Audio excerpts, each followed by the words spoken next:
안녕하세요. 오늘도 사연살롱을 찾아주셔서 감사합니다. 남편과 함께 식당을 운영 중인 30대 여성이에요. 작년 이맘때만 해도 저희 부부는 몇 년 사이 4배나 올라버린 임대료 때문에 4년간 운영해온 가게를 접고 좌절에 빠져 있었어요. 하지만 인생엔 고생도 있고 낙도 있다고 불과 몇 달 사이 인생의 꽃이 폈지 뭐예요. 생각지도 못한 행운 덕분에 이제는 임대료 걱정 없이 장사를 하게 돼서 기쁘기도 하지만 그보다 남편 가슴에 맺힌 한을 풀 수 있어서 행복하기만 합니다. 그러면 지금부터 저희 부부에게 일어난 기적 같은 이야기를 들려드릴게요. 남편과 제가 만나게 된 건 지금은 고인이 되신 저희 시아버지 덕분이었어요. 저는 전문대 비서학과를 졸업하고 소규모 기업에 다니게 되었는데 그때 제가 모시던 분이 바로 제 시아버지셨거든요. 제 시아버지이자 회사 대표였던 아버님은 대외적으로는 냉철하고 수완 좋은 사업가였지만 제가 가까이서 모시면서 본 바로는 세상 둘도 없이 따뜻한 로맨티스트였어요. 아버님은 결혼 전에 사랑했던 여자가 있었지만 집안의 반대로 헤어질 수밖에 없었고 지금의 아내와 정략 결혼을 하셔야 했대요. 제 시어머니는 대대로 법조계 인사를 배출한 집안의 자녀로 사업가의 아내로는 적합한 스펙을 가진 분이었어요. 그래서 아버님과 어머님은 서로의 필요에 의해 사랑 없는 결혼을 하신 거였죠. 그 사이에는 아들이 둘이 있는데 하나는 제 남편이고 나머지 하나는 남편보다 7살 어린 시동생이에요. 남편 얘기를 들어보니 어릴 때부터 어머님께서는 시동생을 많이 편애하셨다고 하더군요. 이유는 하나였어요. 제 남편은 입양아였고 시동생은 시어머니께서 낳은 친자였거든요. 시부모님 사이에는 결혼하고 4년이 지나도록 자식이 없었어요. 그러던 어느 날 사업차 골프를 치고 집에 돌아오시던 아버님이 길을 잃고 헤매던 제 남편을 발견했고 보호자가 나타날 때까지 임시 보호를 하다가 결국 입양을 하게 되었죠. 길에 버려진 제 남편을 입양하는데 1등 공신은 바로 시할머니셨어요. 제 남편을 보자마자 이 애는 우리가 키워야겠다고 하셨을 정도로 제 남편을 예뻐하셨거든요. 그런데 거기에는 그럴 만한 이유가 있었어요. 세상에, 네 아들이라고 해도 다들 믿겠다. 어쩜 너랑 이렇게 빼다 박았다니? 눈매며 입술, 인중 깊은 것까지 딱 너다. 예, 혹시라도 부모가 안 나타나면 이 애는 니들이 입양해 키워라. 어머님, 누구 자식인 줄 알고 길에 버려진 애를 함부로 키워요? 그리고 이 일을 닮으면 얼마나 닮았다고요? 애들은 자라면서 얼굴이 수없이 변한다잖아요. 그런 이유라면 저는 입양 반대예요. 당연히 어머님은 반대를 하고 나섰지만 시할머니 고집을 꺾을 수가 없었어요. 네가 그런 말할 자격이 있다고 생각하니? 니들 결혼하고 산 지 4년이 지났다. 혹여 애 문제로 널 닥달하면 오히려 스트레스 받아서 임신이 안 될까봐 우리 집 사람들 누구도 너한테 애 문제 결혼한 적 없어.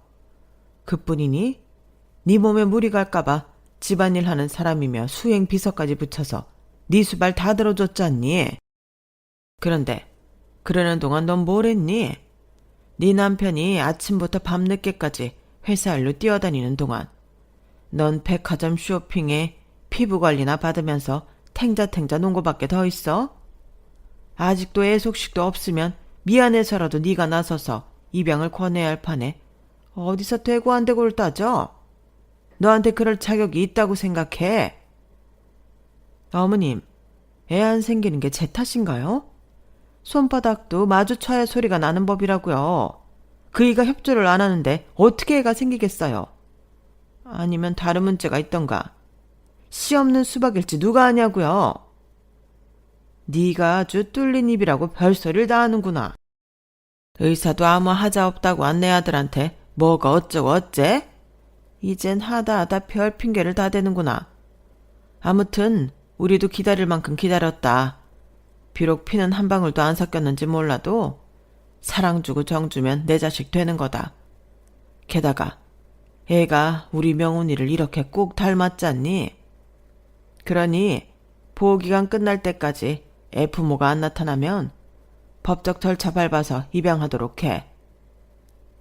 희한하게도 피 한 방울 안 섞인 제 남편이 아버님을 많이 닮았던 탓에 시할머니 마음은 처음부터 제 남편한테 가 있었어요. 그래서 자라는 동안에도 남편은 친손주인 시동생보다도 할머니께 사랑을 듬뿍 받고 자랄 수 있었죠. 물론 시어머니는 처음부터 제 남편을 눈의 가시로 받아들이셨지만요. 그도 그럴 것이 남편이 시댁에 입양이 되고 얼마 지나지 않아 시어머니가 임신을 하신 거예요. 시어머니 입장에선 어쩌면 불행한 일이겠지만 제 남편 입장에선 정말 다행이 아닐 수 없었죠. 임신이 조금만 빨랐더라면 입양은 안 됐을 테니까요. 남편은 비록 어머님한테 사랑은 못 받았지만 아버님과 시할머니한테는 친자식보다 더 많은 사랑을 받고 자랄 수 있었어요. 아버님은 주말마다 제 남편과 캐치볼도 해주시고 낚시를 갈 때도 꼭 데리고 가셨거든요. 제 남편이 어릴 때부터 나이답지 않게 낚시를 취미로 삼게 된 것도 이런 아버님 영향 때문이었죠. 남편은 자라면서 생김새는 물론 행동까지도 아버님을 쏙 빼닮아갔어요. 그러니 시할머니께서 안 예뻐할 수가 없었죠. 그런 반면 시동생은 생김새도 그렇고 뭐 하나 아버님과 닮은 구석이 하나도 없었어요.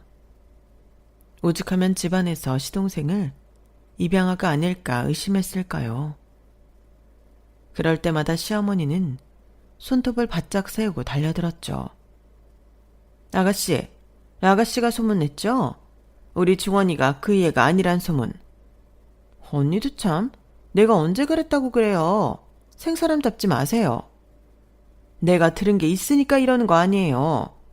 지난번 시고모님 딸 결혼식 때 아가씨가 사람들 앞에서 그랬다면서요. 우리 중원이가 지 아빠랑 얼굴도 안 닮은 거 보면 밖에서 나온 애가 분명하다고. 이거 엄연히 허위사실 유포라는 거 몰라요? 아가씨도 알죠? 내 친정 법조계 사람들로 넘쳐나는 거. 한 번만 더 헛소리하고 다니면 법정에서 피눈물 쏟게 할 테니까 알아서 하라고요. 억울한 마음의 어머님은 자기 친정 세력을 과시하면서 소문을 막으려고 무진 애를 쓰셨어요. 그 덕에 더는 시어머니 앞에서 시동생 출생을 두고 의심하는 말은 나오지 않았어요. 하지만 뒤에서는 여전히 의심의 눈초리를 보내곤 했죠. 어머님은 그걸 아버님 탓이라고 했어요. 당신이 대원이만 챙기니까 사람들이 더 그러는 거 아니겠어요? 이름만 해도 그래요.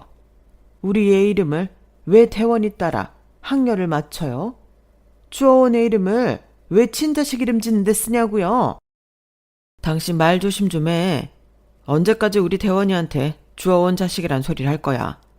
대원인 엄연히 우리 자식이야. 입양한 그 시점부터 우리 집 큰아들이라고.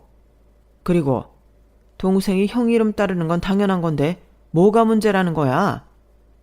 당신 말대로 중원이가 내 아들인 거 틀림없다면 주변 말이야 무시하면 되잖아. 혹시 그러지 못하는 이유라도 있는 거야? 어머머, 이 사람 좀 봐. 이유는 무슨 이유예요? 그냥 내 자식이 그런 소리 듣는 게 싫으니까 그러는 거지.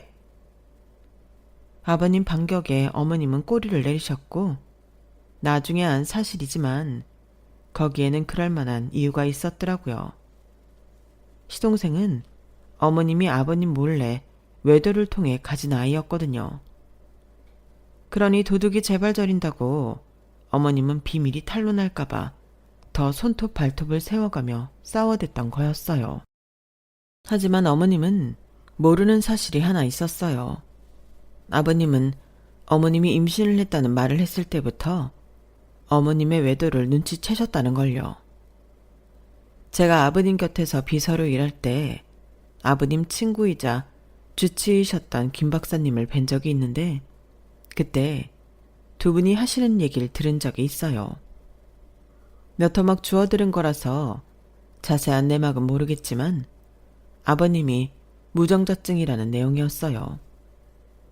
그때는 그냥 그런가 보다 했는데 아버님 임종을 앞두고 김 박사님께 들어보니 시동생이 태어나기도 전에 무정자증 판정을 받으셨더라고요. 물론 주변은 그 사실을 비밀로 했고요. 아무튼 남편과 시동생이 호적상으로는 형제지간이었지만 이런저런 상황 때문에 남보다 못한 사이로 자라야 했어요. 어머님은 어떻게든 제 남편보다 자기 아들을 잘 키워보려고 노력을 하셨나 보더라고요. 과외도 그렇고 학원도 그렇고 시동생한테만 좋은 건 다 몰아주셨으니까요. 하지만 공부머리는 타고나는 거라잖아요. 시동생은 들인 돈에 비해 성과는 그리 좋지 못했어요. 그래서 어머님이 일찌감치 시동생을 데리고 미국으로 유학길에 올랐다더군요. 아무래도 한국에서는 이름 있는 대학에 보내기 힘들 거라고 생각하셨던 모양이에요. 이유야 어떻든 그 덕에 남편은 아버님과 오붓하게 부자의 정을 나눌 시간이 있었어요. 제가 입사해서 아버님 비서로 일할 때도 시어머니와 시동생은 미국에서 생활하고 있었어요. 시동생은 방학 때만 한국에 들어왔고 어머님은 수시로 한국에 들어오시기는 했지만 대부분의 시간은 미국에서 아들과 함께 보내곤 했죠. 어머님은 한국에 들어와서도 하는 일이라고는 쇼핑을 하거나 성형외과 시술을 받거나 지인들과 골프를 치러 가는 것 외엔 관심이 없는 사람 같았어요. 아버님 비서인 제가 큰아들과 사귄다는 걸 아시고도 딱히 반대하지 않으실 정도로요. 윤비서, 요즘 태원이랑 만난다며? 윤비서가 똘똘한 건 알았지만 어떻게 태원이를 꼬실 생각을 다 했어? 꼬신 게 아니라 아무래도 나이도 같고 자주 보다 보니 가까워진 것 같아요. 그래, 뭐 어쨌거나 연애를 해서 그런가 얼굴이 많이 폈네? 이러다 몇 년 뒤엔 윤비서가 아니라 며느리라고 불러야 하는 거 아닌가 몰라? 죄송합니다, 사모님. 아니야, 그럴 거 없어. 사람 마음이 그런 걸 뭐 어쩌겠어? 그리고 난 윤비서가 태원이 짝으로 잘 맞는다고 생각해. 학벌도 그렇고 집안 사정도 그렇고 윤비서 정도가 딱 태원이 수준이잖아. 윤비서, 부디 마음 변하지 말고 태원이랑 결혼까지 하길 바래. 진심이야. 드라마를 보면 잘 사는 집 사모님이 자기 아들과 사귀는 가난한 여자를 찾아가 컵에 든 물을 뿌리고 돈 봉투를 던지고 하는 장면이 나오잖아요. 솔직히 저도 남편과 사귀면서 그런 상황이 벌어지지 않을까 내심 걱정을 했어요. 그런데 비록 조롱에 가깝긴 하지만 오히려 저와의 교제를 달가워하는 걸 보니 기분이 이상하더라고요. 대원 씨, 사모님 눈에는 내가 너무 쉽고 하찮아 보이나 봐. 왠지 교제를 반대하는 것보다 더 자존심이 상하네? 자기도 잘하면서 내내 이런 기분이었어? 그렇지 뭐. 그래도 아버지랑 할머니는 내 편이었으니까 별로 힘들거나 하지는 않았어. 어머니께서 나를 싫어하시는 건 내가 중원이가 받아야 할 아버지 회사를 탐낸다고 생각하시기 때문일 거야. 난 사실 회사 일엔 관심도 없는데 말이야. 어머니도 내 꿈을 안다면 달라지시겠지. 아버님은 제 남편이 회사를 물려받기를 바라셨지만 남편은 생각이 달랐어요. 회사 경영보다는 요리에 관심이 많았거든요. 그 일로 아버님과 많이 다투기도 했지만 자식이기는 부모 없다고 결국 아버님은 남편 뜻을 따라주셨어요. 대학을 졸업하고 본격적으로 요리 공부를 시작한 남편은 일본에 있는 요리학교로 유학을 떠났어요. 그 바람에 저희는 장거리 연애를 하게 되었죠. 아버님은 저를 통해 아들이 어떻게 지내는지, 뭐가 필요한지를 들으셨고 지원을 아끼지 않으셨어요. 한 번은 저와 함께 아들이 있는 일본에 가서 셋이 함께 온천 여행을 한 적도 있었어요. 처음엔 아들이 요리 공부를 하는 걸 반대하셨지만 막상 시작하고 보니 누구보다 더 열렬히 응원을 해주셨죠. 유학 생활을 마친 남편은 한국에 돌아와 바로 자기 가게를 차리려고 했지만 아버님이 반대를 하셨어요. 아직 그럴 단계가 아니라는 게 이유였죠. 사실 그때 남편과 저는 가게를 차리고 얼마 뒤 결혼식을 올릴 예정이었어요. 제가 퇴사 후 남편 가게 일을 도우려고 했거든요. 그런데 그 계획이 어긋나 버린 거예요. 아버님은 가게를 차려주는 대신 제 남편을 아버님이 자주 가시는 단골 일식집에 보내셨어요. 거기서 밑바닥부터 배우라고요. 자기 장사는 그 뒤에 시작해도 늦지 않다고 말이죠. 물론 아버님 말씀이 틀린 건 아니었지만 그때는 솔직히 좀 야속하긴 했어요. 회사도 포기한다는데 그깟 가게 하나 차려주는 걸로 사람을 이렇게 힘들게 하나 싶었거든요. 당시엔 아버님의 깊은 뜻을 철없던 제가 몰랐던 거죠. 예정대로라면 저는 결혼을 앞두고 퇴사를 해야 했지만 그럴 수 없었어요. 남편 벌이가 얼마 되지 않아서 저도 벌어야 했거든요. 아버님도 허락한 부분이기는 했지만 시어머니께서 그 일로 많이 불쾌해 하시더라고요. 예, 사람들 눈도 있는데 굳이 비서일을 계속 해야겠니? 세상에 어떤 며느리가 시아버지 비서일을 해? 돈 때문이니? 그런 거면 내가 매달 생활비 보내줄게.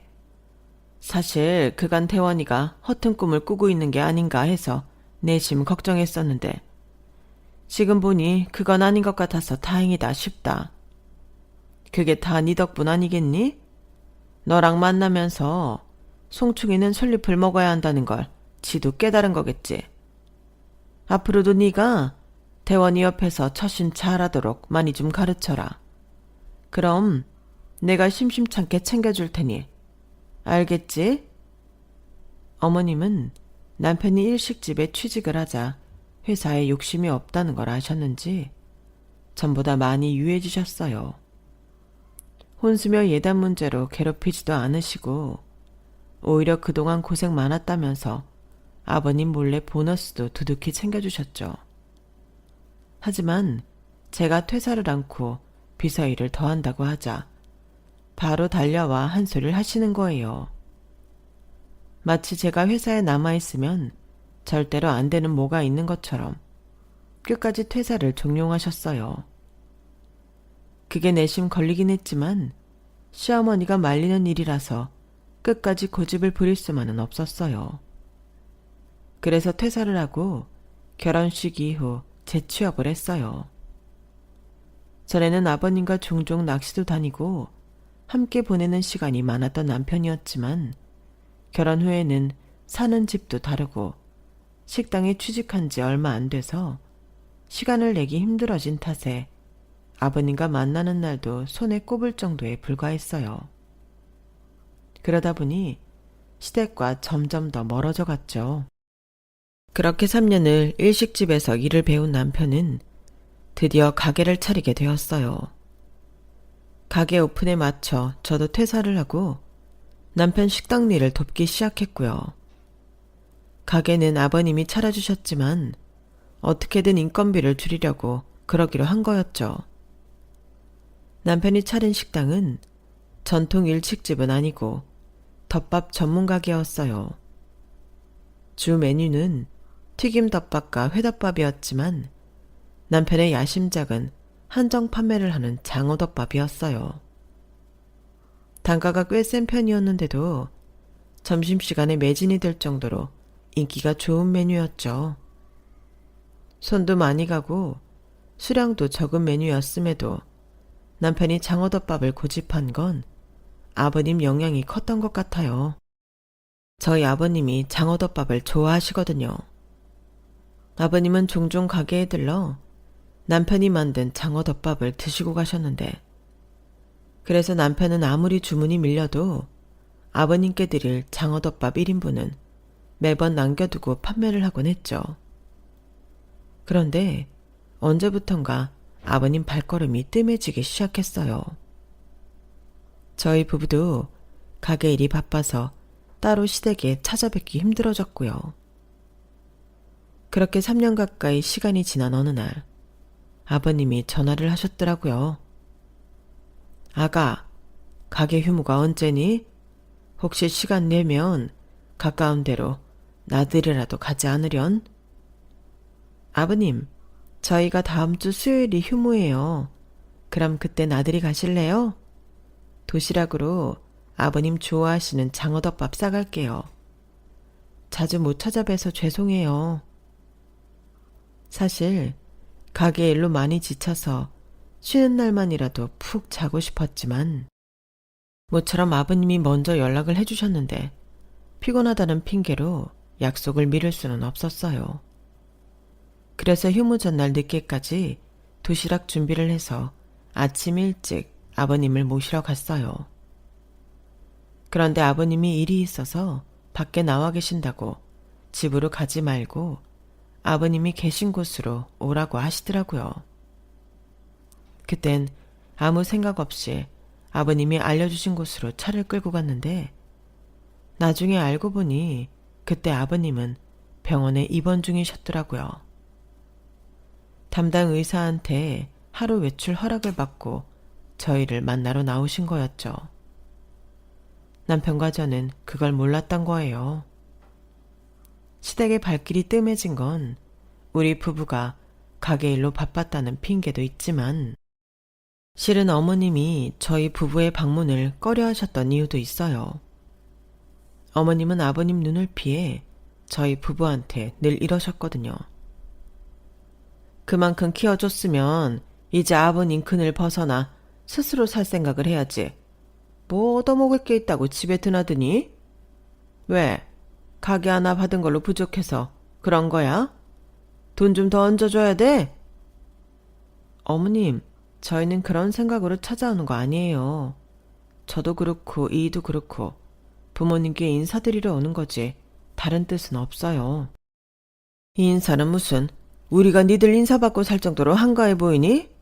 대원이 너 혹시라도 호적에 이 집 아들로 되어 있다는 이유로 내 남편 회사를 욕심내고 있는 거라면 지금이라도 당장 마음 고쳐먹어. 엄연히 우리한테는 친자식이 있는데 설마 양자인 너한테 회사를 주겠니? 꿈도 꾸지 마, 얘. 난 솔직히 니들이 매번 찾아올 때마다 속에 흑심을 품고 있는 게 아닌가 의심스러워. 니들이 내 입장이라면 안 그렇겠니? 내 남편이 사람이 물러서 양자인 너한테 그간 정도 주고 아낌없이 지원은 해줬다면 그건 어디까지나 네가 친자랑 양자 사이에 차별한다고 서운해할까봐 그런 거지 다른 의미는 없어. 팔은 안으로 굽는다고 그 애한테 친자식은 엄연히 중언이 하나뿐이라고. 그 정도 해줬으면 알아서 떨어져 나가야지. 이런 것도 내 입으로 말하게 하니? 잘 알아들었으면 앞으로는 찾아오지 마. 그런 말을 듣고 시댁으로 향하는 발걸음이 달가울 수는 없잖아요. 아버님이 오라고 하신 날에는 어쩔 수 없이 찾아뵙곤 했지만 갈 때마다 우리 부부를 대하는 싸늘한 표정에 나중엔 이런저런 핑계를 대고는 시댁 발걸음을 끊게 되었어요. 그렇게 발길을 딱 끊은 지 1년이 조금 지난 동안 아버님도 서서히 저희 가게에 발길을 끊으시더라고요. 그래서 어머님 말씀이 빈말이 아니었구나 생각하게 되었죠. 그런 와중에 아버님이 함께 나들이를 가자고 하시니 좀 의아하긴 했어요. 그런데 막상 1년 만에 아버님을 만나 뵈니 심장이 쿵 내려앉는 것 같더라고요. 못 본 사이 아버님이 많이 수척해지셨거든요. 한눈에 봐도 병색이 짙어 보였어요. 아버님, 어디 편찮으세요? 살이 왜 이렇게 많이 빠지셨어요? 안색도 안 좋으시고요. 병원에는 가보셨어요? 김 박사님한테 진료 예약이라도 할까요? 아가, 그럴 필요 없다. 안 그래도 김 박사 만나고 오는 길이야. 한동안 감기로 고생을 해서 살은 좀 빠졌다만 건강하니까 걱정할 필요 없어. 그나저나 이렇게 보니 좋구나. 그래, 가게는 잘 되고? 네, 이 솜씨가 좋아서 그런지 이젠 제법 단골도 많이 생겼고 점심때는 가게 앞에 줄이 얼마나 긴지 몰라요. 아르바이트생을 더 써야 하나 고민 중이라니까요. 그런데 그동안 왜 한 번도 안 오셨어요? 이이가 아버님 드릴 장어덮밥은 항상 남겨두고 있었는데요. 아, 오늘 도시락으로 장어덮밥 싸왔어요. 아버님 드린다고 이이가 아침 일찍 가게 나가서 준비했어요. 아버님은 남편이 만든 장어덮밥을 보시곤 반가워하셨어요. 안 그래도 장어덮밥 생각이 간절하셨다면서요. 하지만 평소와 달리 아버님은 얼마 드시지 못했어요. 저희 앞에서 티를 안 내시려고 많이 노력하셨지만 아버님이 많이 편찮으시다는 걸 모를 수가 없었죠. 식사를 마친 아버님은 모처럼 아들과 호숫가를 거닐고 싶다고 하셔서 저만 자리에 남게 되었어요. 남편은 묵묵히 아버님을 부축하고는 천천히 호숫가로 걸어나갔죠. 하지만 얼마 가지 않아 두 사람은 근처 벤치에 앉더라고요. 아마도 아버님이 많이 힘들어하셔서 그랬던 것 같아요. 무슨 얘기를 하는지 부자는 한참 동안이나 벤치에 앉아 도란도란 얘기를 나누었어요. 얘기가 끝나기를 기다리던 저는 깜빡 잠이 들고 말았죠. 그런데 잠에서 깨어보니 아버님은 안 계시고 남편 혼자 멍하게 앉아있더라고요. 여보, 아버님은 어디 가시고 당신 혼자 있어? 기사분이 모시고 갔어. 그럼 나 좀 깨우지 그랬어. 당신이 곤히 잠들어 있어서 아버지가 깨우지 말라고 하셨어. 그 말을 하는데 남편 눈이 촉촉하게 젖어 있는 게 보였어요. 무슨 일이 있었냐고 물었더니 남편이 저를 끌어안고 펑펑 울더라고요. 그리고는 믿을 수 없는 이야기를 들려주었어요. 30이 넘도록 아버님의 양자로 살았던 남편이 실은 아버님 친자식이었다는 얘기였어요. 아버님이 지금의 아내와 결혼을 하기 전 사귀었던 여자가 바로 제 남편을 낳아주신 분이었던 거예요. 남편의 친모는 집안의 반대로 아버님과 헤어질 무렵 이미 제 남편을 임신한 상태였던 거죠. 그걸 모른 채 아버님과 이별을 했고 이후 임신 사실을 알고는 혼자 낳아 혼자 기르다가 교통사고로 세상을 떠나셨던 거죠. 뒤늦게 남편의 외가를 통해 그 사실을 듣게 된 아버님은 남편을 데려다 키우신 거예요. 하지만 제 남편이 아버님의 친자식이라는 걸 알면 시어머니 구박이 심할 것 같아서 길 잃은 아이를 데려온 것처럼 꾸몄던 거고요. 시할머니께서 그 사실을 아셨기 때문에 제 남편을 지극정성으로 키우셨던 거죠. 그날 자신의 출생의 비밀을 알게 된 남편은 한동안 가게 문을 닫을 정도로 많이 힘들어했어요. 단순히 친부를 알게 된 걸로 끝날 일은 아니잖아요. 그 긴 시간 동안 남편은 고아 아닌 고아로 살아야 했으니까요. 물론 아버님과 할머니 사랑을 받고 자라긴 했지만 가슴 깊은 곳에는 자신이 이 집 자식이 아니라는 생각 때문에 늘 남의 집에 얹혀 사는 기분이 들었을 거 아니에요. 한때는 부모한테 버려진 자신을 길러준 고마운 분우 받아들였던 아버님이 이제는 자신과 엄마를 버렸던 모진 인간으로 느껴질 테니 얼마나 힘들겠어요. 저로서는 남편이 느끼는 감정이 가늠이 안 되더라고요. 가장 가까운 곳에 있으면서도 남편의 상처에 조금도 위로를 주지 못하는 기분이 들었어요. 한동안 마음을 못 잡던 남편은 조금씩 예전의 모습을 찾아갔고 저와 함께 아버님이 입원해 계시는 병원을 찾아갔어요. 췌장암 말기라서 병원에서도 더는 치료할 수 있는 게 없다고 하더군요. 주치의를 통해 아버님 상태를 전해들은 남편은 그날 집에 돌아와 제게 그러는 거예요. 여보, 한동안 가게 문 좀 닫자. 언제까지가 될지는 모르겠지만 아버지 마지막은 내가 지켜드리고 싶어. 억울해서라도 이렇게는 못 보내드릴 것 같아.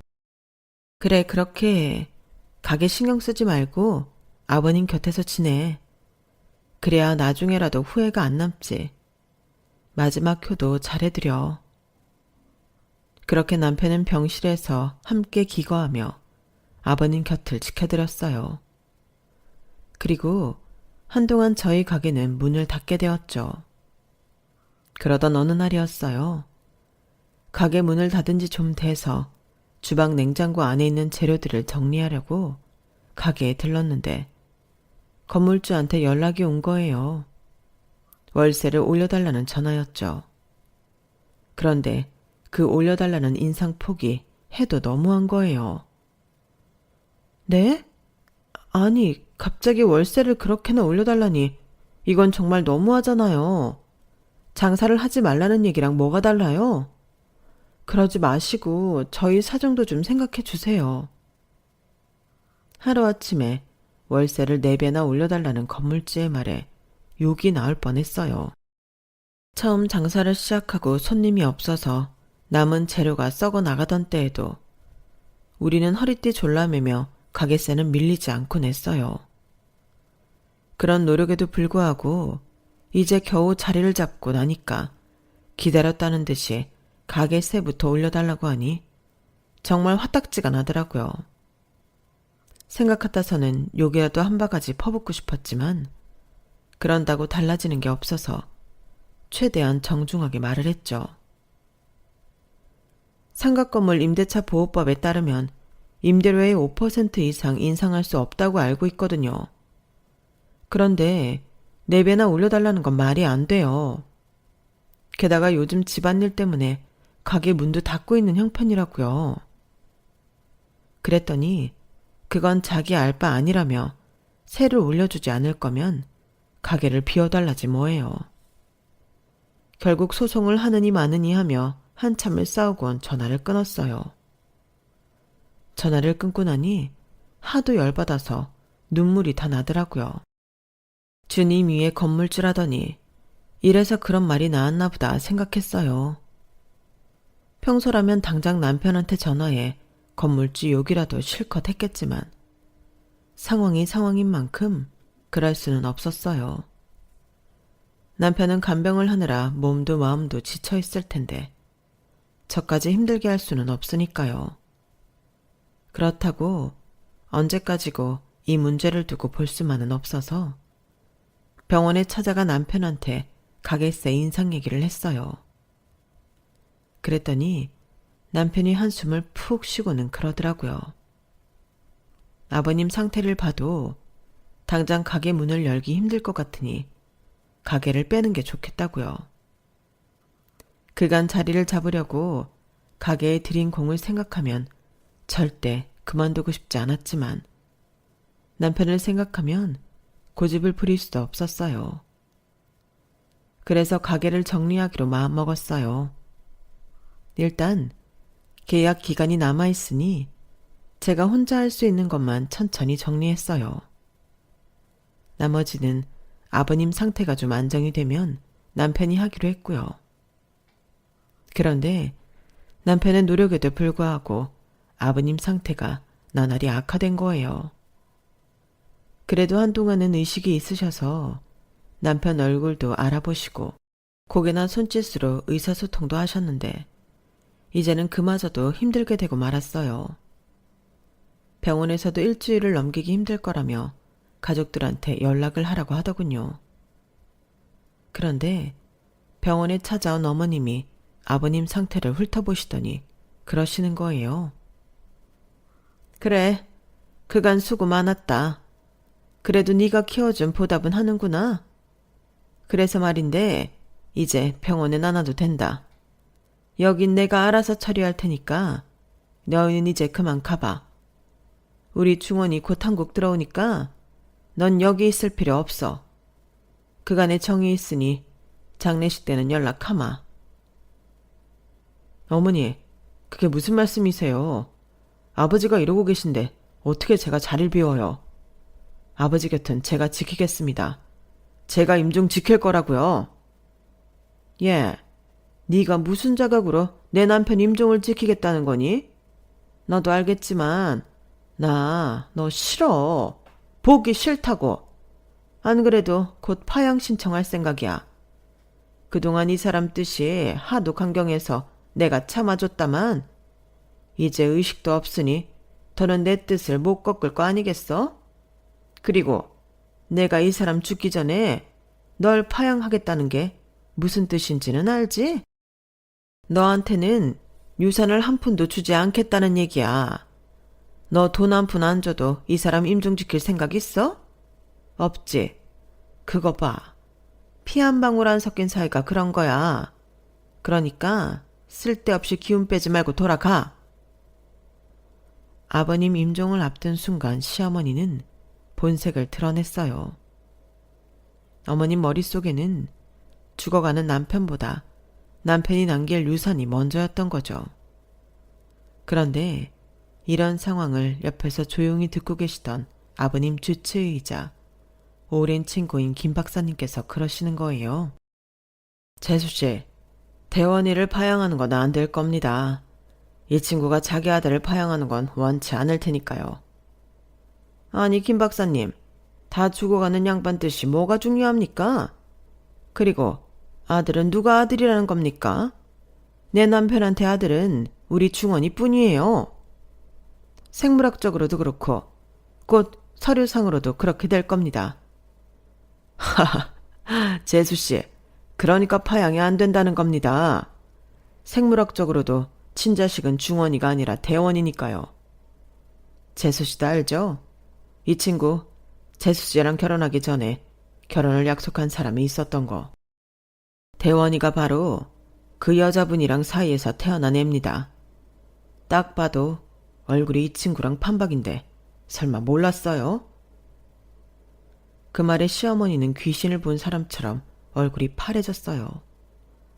그런데 더 놀라운 건 그 다음이었죠. 그런데 재수씨, 중원이가 정말 이 친구 아들 맞습니까? 의사인 제 소견으로는 이 친구 정자로는 중원이가 태어날 수 없어서 하는 말입니다. 기억하시죠? 결혼하고 이듬해에 이 친구가 교통사고를 크게 당했던 거. 그때 사고 여파로 생식기에 문제가 생겼어요. 정자 생성이 안 되게 됐단 말입니다. 중원이 태어난 게 두 분 결혼하고 4년인가 5년이 지나서죠. 그러니 중원이는 이 친구 친자식일 수가 없다는 겁니다. 설마 모르셨습니까? 이 친구는 다 알고 있던데요. 김 박사님 말에 시어머니는 그 자리에 주저앉고 말았어요. 그동안 남편이 자신의 외도를 통해 애를 낳았다는 사실을 알고 있었다니 놀랄만도 했죠. 거기다 좋은 아이라고 생각했던 제 남편이 아버님의 친자식이었다니. 어머님한테 있어서 비극도 이런 비극이 없었죠. 결국 며칠 뒤 아버님은 세상을 떠나셨어요. 그리고 아버님이 남기신 유언장이 공개되었어요. 아버님은 어머님께 평창동 집과 1억 상당의 현금을 남기셨어요. 그리고 회사와 나머지 부동산, 주식과 현금 등은 모두 아들한테 남긴다고 명시하셨죠. 단 유전자 검사를 통해 자신의 아들로 판명된 아들에게만 유선을 남긴다고 단서를 달고 말이죠. 한마디로 시종생한테는 한 푼도 주지 않겠다는 거였어요. 남편의 전 재산을 손에 넣으려고 제 남편을 파양까지 하려고 했던 시어머니는 오히려 자기 꾀에 자기가 당하고 만 셈이었죠. 가게를 정리한 우리 부부는 아버님이 남겨주신 유산으로 건물을 매입했어요. 그리고 1층에 식당을 오픈했죠. 이제는 임대료 인상 때문에 눈물 흘릴 일 없는 진짜 우릴 가게를요. 그리고 아버님이 제 남편 앞으로 물려주신 회사는 전문 경영인한테 맡기기로 했어요. 남편의 회사 경영은 경영을 할 줄 아는 사람이 하는 게 맞다며 그런 결정을 내린 거죠. 저도 그 말엔 동의해요. 제 남편한테는 회사 대표의 삶보다 오너 셰프의 삶이 더 잘 어울리니까요. 어쩌면 아버님도 그렇게 생각하셨기 때문에 요리사가 되겠다는 아들의 뜻을 따라주셨던 게 아닌가 생각해요. 얼마 뒤면 아버님 첫 기일이 돌아오는데 제사상에는 생전에 아버님이 좋아하시던 장어덮밥을 올려드릴까 합니다. 마지막 봄나들이 때 아들이 만든 장어덮밥을 드시면서 행복해하셨던 아버님을 떠올리며 사연을 마칩니다. 지금까지 제 사연을 들어주셔서 감사합니다. 곁에 있는 가족들과 항상 행복하시길 진심으로 바랍니다. 여러분, 사연 댓글에 응원과 현명한 조언 부탁드려요. 좋아요와 구독은 저에게 큰 힘이 됩니다. 오늘도 좋은 일 가득하세요.